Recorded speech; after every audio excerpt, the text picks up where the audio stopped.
যদি আগুন লেগে ধ্বংস হয় পৃথিবীর সব বইয়ের দোকান, তবু বিশ্ব থেকে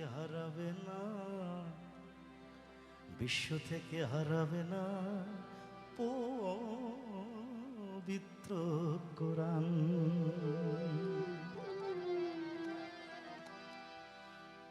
2011 রমজানের ঈদ, হঠাৎ করে আমরা টেলিভিশনে স্ক্রল দেখছিলাম। আমেরিকার ফ্লোরিডার একজন ধর্মযাজক, তার নাম হচ্ছে পাস্তর টেরি জোন্স। তিনি ঘোষণা দিয়েছেন ঈদের দিনে পবিত্র কোরআন শরীফে তিনি আগুন জ্বালাবেন। তো এটা দেখেই তখন মনের ভিতরে একটি প্রতিবাদের ভাষা বিদ্রোহ করে উঠছিল, কিন্তু ঠিক বুঝে উঠতে পারছিলাম না যে ভদ্রলোককে আমি কি ভাষায় তিরস্কার করব। তো ওই দিন একটা প্রাইভেট চ্যানেলে আমার একটি গানের অনুষ্ঠান ছিল। সেই অনুষ্ঠানে আমার ভক্ত বলেই বসলেন, আমার কাছে শুনতে চাইলেন যে আমার প্রতিক্রিয়া কি। তো আমাদের এরকম নিউজের একটা ব্রেক ছিল, সেই ব্রেকের মধ্যে আমি গানটি কম্পোজ করে এসে ওই ভদ্রলোককে বললাম যে বন্ধু, একখানা কোরআন শরীফ কেন, যদি আগুন লেগে ধ্বংস হয় পৃথিবীর সব বইয়ের দোকান, তবু বিশ্ব থেকে হারাবে না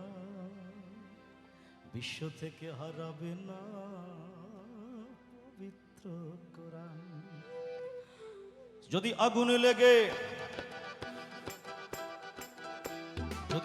লেগে ধ্বংস হয় পৃথিবীর সব বইয়ের দোকান, বিশ্ব থেকে হারাবে না পবিত্র কোরআন, বিশ্ব থেকে হারাবে না পবিত্র কোরআন।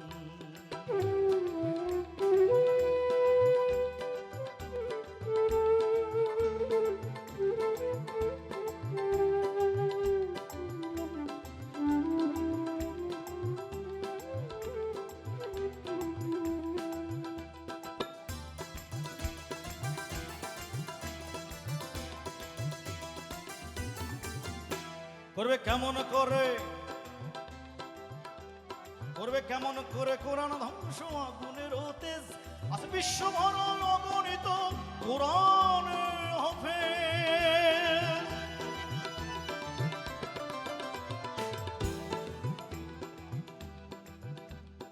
ইউরোপ আমেরিকার মানুষ ইমোশনকে খুব প্রাধান্য দেন না, তারা লজিক বিশ্বাস করেন। যুক্তি না দিলে তাদের যা কিছু বলতে হবে যুক্তি দিয়ে, যুক্তির কাছে তারা কিন্তু মাথা নত করে দেয়। তো আমার যুক্তিটা ছিল এরকম যে কোরআনে হাফেজ মানে যিনি পুরো গ্রন্থ কোরআন শরীফটাকে মুখস্থ রাখতে পারেন, তিনি হচ্ছে কোরআন শরীফের মানে কোরআনে হাফেজ। সুতরাং আমার যুক্তি এরকম যে যতদিন পর্যন্ত, কারণ কোরআনে হাফেজ হচ্ছে চলন্ত কোরআন শরীফ, একখানা চলন্ত কোরআন শরীফ। সুতরাং যতদিন পর্যন্ত পৃথিবীর বুকে একজন কোরআনে হাফেজ জীবিত থাকবেন, ততদিন পর্যন্ত দৃশ্যত কোরআন শরীফের ধ্বংস নেই। তাই ওই ভদ্রলোককে আমি স্মরণ করিয়ে দিয়ে বলেছিলাম, করবে কেমন করে কোরআন ধ্বংস, আগুনের তেজ আছে বিশ্বভরায় অগণিত কোরআন হাফেজ। তারা আবার ছাপাই আসমানে গ্রন্থ, বাঁচাবে ইসলামের মান। বিশ্ব থেকে হারাবে না পবিত্র কোরআন, বিশ্ব থেকে হারাবে না পবিত্র কোরআন, বিশ্ব থেকে হারাবে না পবিত্র কোরআন।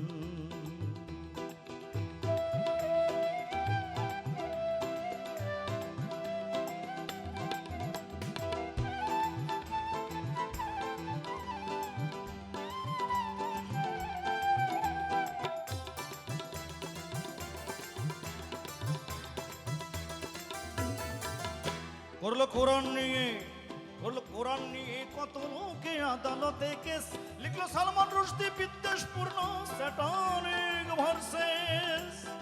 ভারতের একজন মারোয়ারি, তিনি কোরআন শরীফকে নিষিদ্ধ করার জন্য আদালতে মামলা করেছিলেন। আর পবিত্র কোরআন শরীফকে বিকৃত করে সালমান রুশদি, ব্রিটিশ নাগরিক, তিনি লিখেছিলেন স্যাটানিক ভার্সেস। কিন্তু তারপরেও তবু আল কোরআনের নূরের বাতি সারা বিশ্বে দীপ্তমান, বিশ্ব থেকে হারাবে না পবিত্র পবিত্র কোরআন, এই বিশ্ব থেকে হারাবে না পবিত্র কোরআন।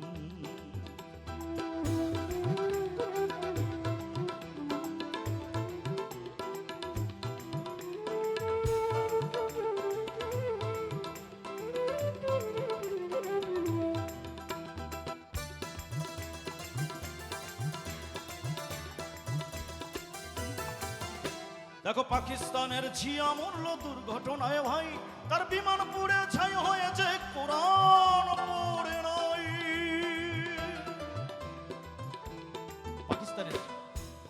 পাকিস্তানের সামরিক শাসক জিয়াউল হক, তুমি তখন ছোট্ট অথবা জন্ম হয়নি, তিনি মারা গিয়েছিলেন বিমান দুর্ঘটনায়। তো আমরা পত্রিকায় পড়েছিলাম তার বিমান পুড়ে ছাই হয়ে গেছে, সব কিছু পুড়ে মোটামুটি ছাই, শুধু তার পকেটে ছিল ছোট্ট একখানা কোরআন শরীফ, যেই পবিত্র গ্রন্থে ওই আগুনের লেলিহান শিখা সামান্যতম স্পর্শ করতে পারেনি। তা আমি ভদ্রলোককে মনে করিয়ে দিয়েছি, ইতিহাস থেকে আমি তাকে শিখতে বলেছি। দেখো পাকিস্তানের জিয়া মরল দুর্ঘটনায় ভাই, তার বিমান পুড়ে ছাই হয়েছে, কোরআন পড়ে নাই। গ্রন্থ যেমন ছিল তেমন আছে, গ্রন্থ যেমন ছিল তেমন আছে, একটি সূরাও হয়নি ম্লান। এই বিশ্ব থেকে হারাবে না পবিত্র কোরআন, বিশ্ব থেকে হারাবে না পবিত্র কোরআন, বিশ্ব থেকে হারাবে না পবিত্র কোরআন।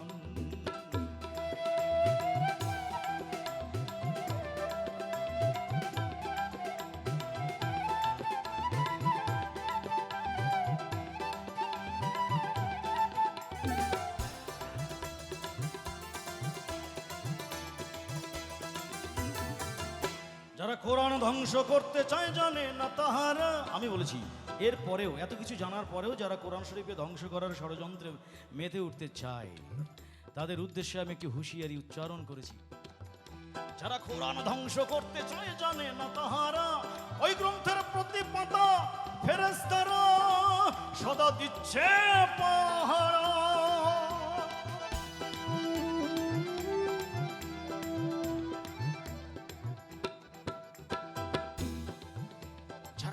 ধ্বংস করতে চায় জানে না তাহারা, যারা কোরআন ধ্বংস করতে চায় জানে না তাহারা, ওই গ্রন্থের প্রতি পাতা ফেরেশতারা সদা দিচ্ছে পাহারা। এ যে আমার বিশ্ব নবীর সাধনার ধন, এ যে আমার রাসূল পাকের সাধনার ধন, নকুল কয় রাব্বুলের দান। এই বিশ্ব থেকে হারাবে না পবিত্র কোরআন, বিশ্ব থেকে হারাবে না পবিত্র কোরআন, বিশ্ব থেকে হারাবে না পবিত্র কোরআন। যদি আগুন লেগে, যদি আগুন লেগে ধ্বংস হয়ে